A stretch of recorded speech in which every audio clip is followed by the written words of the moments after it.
Hey everybody, it's your favorite friend and fiend, Kenneth Ramon, back here again. I'm back with you this time with another awesome-tacular album review for you guys.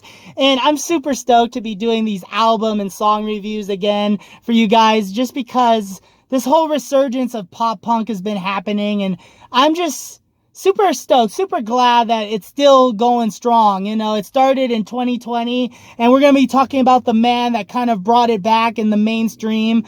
I know people don't like to hear that, but he did. He did. Everybody started coming back after he put out his album. And guess what? He put out another album. This is the second pop punk album that he's putting out. And of course, I'm talking about none other than MGK, Machine Gun Kelly himself, everybody's favorite pop punk artist. Okay, well anyways, let's talk about this album anyways. Mainstream Sellout. If you haven't already, you guys, if you guys are MGK fans, check out the tour that's going on with Avril Lavigne. I got my tickets. I'm super stoked. He's been bringing out special guests and like select dates, and mine has Willow Smith, so I'm just like, heck yeah. Anyways, you guys, let's talk about this album really quick. I did pre-order my copy. Still hasn't gotten here, but I lucked out and got an autographed copy, so cannot wait for that to finally arrive. So, okay, you guys, track number 1, it starts out with a song called Born with Horns. Now this track just starts out with the drums and bass so far, right? And it kind of like sounds like a Blink-182 sounding type of song. Very catchy, very upbeat, and I'm all digging it at first, right? But then it kind of becomes a little bit more somber in the middle, and so this song is like about like an outsider pretty much, and I totally love the lyrics, okay? But personally, I feel like the lyrics didn't really gel well, you know, with like the upbeat sound. And I'm gonna go through some of these lyrics real quick with you guys. Release your leash. Guess I don't belong in the circus. Now I'm 6 feet deep. Guess my life wasn't perfect. Like, I really like those lyrics. There's great imagery there. Just felt it was a little too dark for this song's upbeat tempo. And literally, you guys, like throughout the chorus, there's a line, there's no happiness. And that's a big part of this chorus. So I felt it's kind of like a downer song just to like kind of start the album with. You know, it's still a good song. I don't think it's for me though. So moving on to track number 2, which is God Save Me. Another downer song, you guys. But I will say that this song is pretty good. Okay, lyrically and musically, you can definitely hear the Blink influence in this one. And at this point, I'm wondering if this is like a whole Blink-182 inspired record. I was like gonna be like super stoked. But anyways, you guys, I feel like this one really hit deep with me, as like MGK sings about struggling with his mental health struggles and depression after losing his dad. And like there was a part in this song where he says, now it's time to smile for the camera. So as if like he's putting on this whole facade, you know, put on a happy face, even though deep down inside he's really going through a lot. And then he mentions this goth girl, and I'm assuming he's talking about Megan Fox, because in his eyes, that's the goth girl, and that's like helping him through this lost world, as he puts it. And you guys, so deep, like in the lyrics, man. And I really dug this song. It's not the catchiest song in this album whatsoever, but I feel like really hit deep, and I was just dying to like dissect it and to really get in those lyrics a little bit more. So I really did dig this song. Moving on to track number 3 is Maybe, and this features Bring Me the Horizon. So ironically, the song starts out very somber, you know, just like the last two, right? It's like very slow, and then all of a sudden he yells 3, 4, 5, and then it picks it up, and then it becomes like an upbeat song. I kind of dug that. It was kind of funny. But instantly, you guys, I really did like this song, and because MGK also references the butterfly effect in this song, like how he keeps sabotaging himself by staying in this relationship, and come to the chorus, it just becomes like this pop punk banger with some spectacular unclean vocals from Bring Me the Horizon that just just took me back to 2013. And if you ask me, this song sounded like Blink-182 if they were still around making music during that Scene Kid era in 2013. So I totally love this song. I can't recommend it enough, really. So track number 4. Okay, track number 4. Okay, this one's called Drug Dealer. And I assume that this is the song that everyone was kind of curious about because it features Lil Wayne. And, okay, while this song is really catchy, I will say, it's got like a nice synth melody throughout, and Lil Wayne's vocals, man, his vocals were amazing on this track, and it goes really great with like the rock and roll, instruments as well, and he should really do more songs like this, I feel. But, that being said, I don't like promoting songs that condone drug use, but if the lyrics were about anything else, I'd say you have a pretty good, solid song right there. So track number 5 is Wall of Shame, and this was the collaboration with Pete Davidson. So I was like really interested for this one, super stoked for it.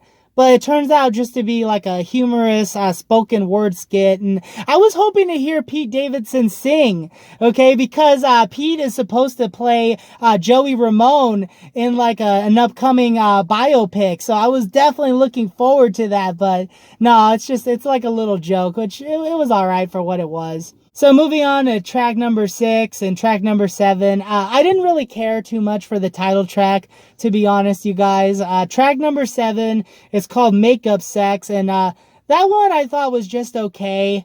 I liked track number 3 a lot more, the one with Bring Me the Horizon, and I felt like that one was a lot better for pretty much the same song. And this song right here, Makeup Sex, it just feels like filler for the album, so that's all I will say there. Track number 8 is Emo Girl, the hit off this album, which I have a separate reaction video too. So if you guys want to hear my reaction on that and really get my thoughts on that one, definitely check that one out. So spoiler alert, I liked it. It's a guilty pleasure, but that is what it is. I like the song. Track number 9 is called 5150. Now this song kicks ass, you guys. It starts out with this synth, this opening synth that's just so hypnotic, and I absolutely love it. And I absolutely love the guitar work on this song, you guys. The palm muting, the pedals, and the effects that are used here. Ugh. You guys, it's so awesome. Yeah, with this song, the guitar really shines through, and so do the drums. Like, musically, I will say this is probably the best track off this album, because, like, it gives every instrument room to shine, including MGK and his lyrics and his voice. This would be an awesome, like, band member introduction song for a show, I really think. It's just a solid song. I really dug 5150. So track number 11 is called World War IV. This is the most Blink-182 sounding song off the album. Very old school, traditional punk rock sound. Even though it's pretty polished, it's pretty well produced, I will say, but other than that, though, it's very old school punk sounding, and I love the metaphors here, you guys. Basically comparing the haters with war and destruction is what MGK is doing here. It's solid. It's a solid punk song. So track number 12 is another collaboration with Lil Wayne, and it takes MGK back to his hip-hop roots. So this is where the album kind of changes, not too much. I mean, it is a hip-hop song, but it's also got some like guitar in there, but pretty much I would call this a hip-hop song. So it takes him back to his roots. He even name drops in here, along with Wheezy himself, who's pretty much known for that. I love the line in here, I smell Guns N' Roses, because it's like so ironic, with, Lil Wayne's, law battles with his gun possession charges. So I don't know if that's what he was going for in that lyric, but it definitely stuck out to me. And also, of course, I'm a Guns N' Roses nut. So definitely cool to hear that. And, I will say it's just a fun, catchy, hip-hop tune. Does it fit really well with the other songs on this album? Not really. Track number 13 is called Fake Love Don't Last. Now, there was something about this song That kind of reminded me of 303, you guys. I'm not sure what it is, but I definitely dug it. And the drums are super heavy on this song, on this whole album, really. And you know, I gotta give props to Travis, man. He is killing it on this album with his playing, and you know, I believe he produced this one as well. But on this song particularly, Fake Love Don't Last, you really feel those drums in your soul, man. And I totally dug it. And this song has like old school 303 vibes. So that's all I will say there. Track number 14 is Die in California. Now, Die in California, it's the second hip-hop tune on this record. And I won't lie, it's a pretty solid tune. Now, people will say what they will about California, but this place is home. At the end of the day, this place is home, at least for me. Speaking for myself, you know, times do definitely suck, but what can you do? So I feel like this was like a pretty good anthem for Californians for sure. Track number 15 is called Sid and Nancy, and this is the one that I was most looking forward to because I love that story. I love the movie as well. Anyways, you guys, it's kind of like a punk rock Romeo and Juliet, if you will. So I was definitely having high hopes for that song, and for the most part, it didn't disappoint. The chord progression just kicks so much ass here, you guys, and it just totally works with like the whole vibe, with the lyrics, with the story, and how dark it is. Just musically and lyrically, I felt like the song was just absolutely brilliant. Now let's get to track number 16. This album ends with like a soft ballad, right? Just with MGK, his guitar and vocals for the most part. And come the end of it, we'll get there. It totally kicks ass, you guys. But so the song just starts out, vocals and guitar. It's got this simple chord progression. And I'm talking about the song Twin Flame, by the way.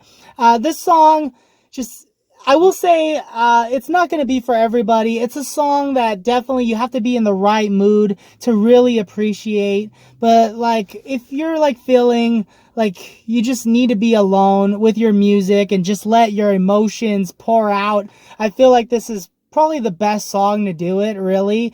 And I want to say like how the song concludes is just so epic. It's just, it has like this awesome guitar solo that comes right in, you know, after, I feel like it's like 2 minutes of just MGK, like basically soloing, just singing, his heart out with, the guitar. And that's just it. No accompaniment, just him and his guitar. And then all of a sudden this epic guitar solo comes out. And then I say it's an epic guitar solo, but I'm going by, you know, MGK and his style of playing and where he's at as a musician. Because we both know that MGK hasn't been doing rock music forever, but he's definitely come a long way as a new pop punk artist. But to really bring in that guitar solo, it's just very emotional. There's something about it, right? And then this drum breakdown that goes with the guitar solo, and it just ends that way. It's just like an emotional ending. Very, very emotional track. That's the only way I could put it. You know, emphasis on emotional, you guys.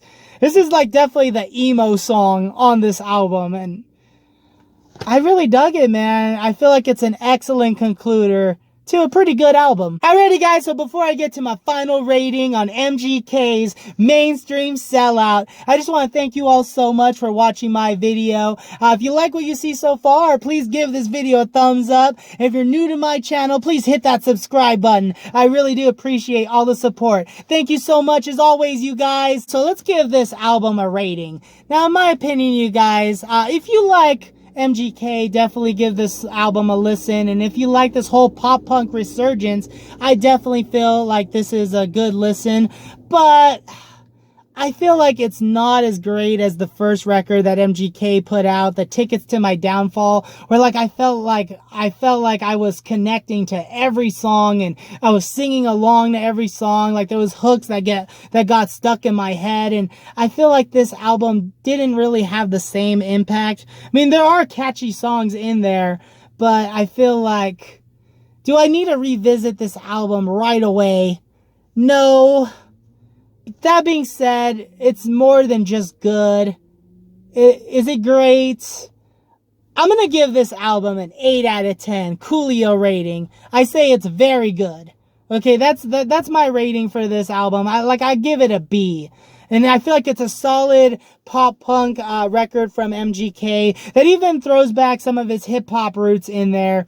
And I feel like if you're a fan of his, you won't be disappointed and you'll absolutely love this album. And I will say MGK really shines with his lyrics on this one. Well, guys, that is my review on Mainstream Sellout from MGK. Did you listen to this album? Did you love it? Did you absolutely hate it and you want to boycott MGK right now for destroying pop punk music? Let me know down in the comment section down below. And as always, you guys, thank you so much for watching my video. Hell yeah to pop punk! Kenneth Ramon, signing off!